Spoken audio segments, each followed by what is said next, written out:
The story of Thomas is of a man overcoming long odds to do something no one dreamed possible. It should be noted that Thomas was born in 1849, the son of slaves on a plantation in Georgia. But there were other unique challenges on his road to success. Thomas was born blind. He would be unable to do the work typically expected by slave owners. Against all odds, this blind slave boy was allowed to find whatever amusement he could while his parents worked. At the time, if a slave offered no value in the arena of work performance, they were considered a problem, and Thomas could have faced a very cruel fate. However, in his fourth year of life, Thomas heard the daughter of the slave master playing the piano. Thomas would never see that piano, but would ultimately be allowed to play it as well as any other child his age could.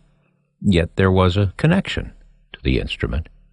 Within a year, Thomas was proficient on the piano and composed his first song, which was created to mimic the sound of rainstorms he'd heard but never seen.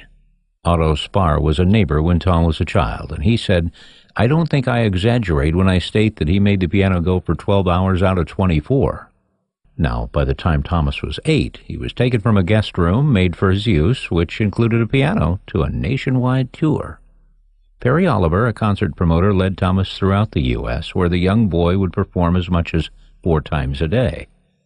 Well, he was a hit. The money earned from his concerts allowed Thomas's owner and promoter to share annual funds equal to $2.5 million in today's money. This musical prodigy would write numerous compositions, sometimes using a variety of pen names, but he knew more than 7,000 songs that he could play in concert. Thomas became the first African-American to perform at the White House, and Mark Twain was not only a frequent fan who attended his concerts, but he also wrote extensively about his talents. Of Thomas, Twain would write, "Every time the audience applauded when a piece was finished, his happy innocent joined and clapped his hands too," and with vigorous emphasis. Early in life, Tom could echo the sounds around him, repeating accurately the crow of a rooster, the singing of a bird. If he was left alone in a room or a cabin, Tom was known to begin banging on pots and pans or doing anything else he needed to create sound.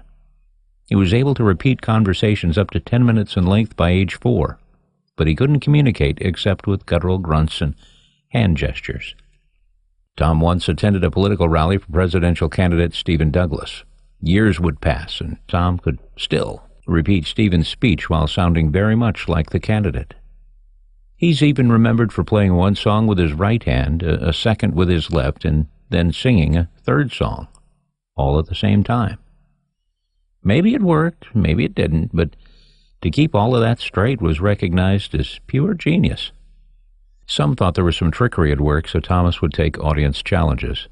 He would be presented with 2 compositions that had never been released, never been performed. He would hear them once, and then play them perfectly. This skill was requested at most of his concerts. Many newspapers operated by African Americans refused to champion Tom's skills. They felt he reinforced incorrect stereotypes of the culture to which he was born. They felt he was simply being used to make his slave owners money. This perhaps was true, but did Thomas do this intentionally? Was he aware of what was happening around him? Author Willa Cather once wrote of a concert with Thomas that she attended. It was a strange sight to see Thomas walk on the stage with his own lips but another man's words. He introduced himself and talked quietly about his own idiocy. There was insanity, a grotesque horribleness about it that was interestingly unpleasant. One laughs at the man's actions, and yet, after all, the sight is not laughable. It brings us too near to things that we do not like to think of. But Thomas would travel the world. He fascinated audiences with what was beautiful and unusual about his particular set of skills. And by the spring of 1908, Thomas would suffer a stroke. By June, his piano playing was silenced. He was 59. If you've heard anything about this remarkable man, then you might know him as Blind Tom. You may have come to your own conclusions about this man, Tom Wiggins. Today, he likely would be labeled as autistic. He was certainly thought of as someone whose mind worked differently than others. But what he struggled to understand in most cases It was music and events that caused him to excel in something little understood by others at the time. Seeing the world with an unusual lens of autism has a backstory, and it's impacted many, including John Steinbeck, who developed a character inspired by Blind Tom. And this man's life and success can be used to encourage anyone really willing to listen.